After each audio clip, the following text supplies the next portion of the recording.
On peut directement parler à Copilot depuis la barre de tâches, en fait. Comme je vais parler à mon Outlook, comme je vais parler à mon Office potentiellement. Donc c'est évidemment sur mon PC, ça va être directement. Il y a plein de tâches que j'aimerais faire. Mets-moi en fond noir, je sais pas. J'ai un problème d'informatique sur mon PC, il ralentit. Est-ce que tu peux me diagnostiquer ce qui se passe?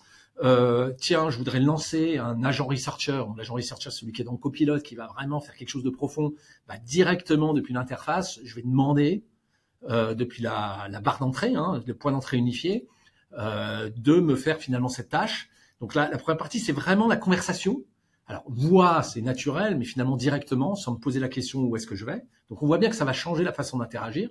Et puis, la deuxième partie qu'on a aussi annoncée, qui est une évolution dans Windows 11 et dans ces nouveaux PC, c'est le fait qu'il va pouvoir faire des tâches de fond. C'est-à-dire que quand on entre dans le monde agent, ce qui est intéressant, c'est pas seulement d'être dans un monde conversationnel, je recherche des documents, j'attends qu'il m'ait trouvé le bon document, etc. C'est dire, tiens, crée-moi un document, une note de synthèse basée sur tous mes documents qui sont sur mon PC. Vas-y, fais le travail. Et puis pendant ce temps, moi, je fais autre chose. Donc finalement, j'ai délégué ça. Dans le PC, il va y avoir une espèce d'enclave finalement qui va travailler avec ce Neural Processing Unit en background. Et puis pendant cela, moi, je vais faire autre chose.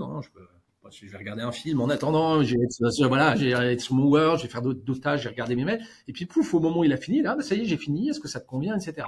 Donc, on voit bien qu'à la fois, on va avoir cette interface, l'interaction qui va évoluer, qui va me faire gagner du temps.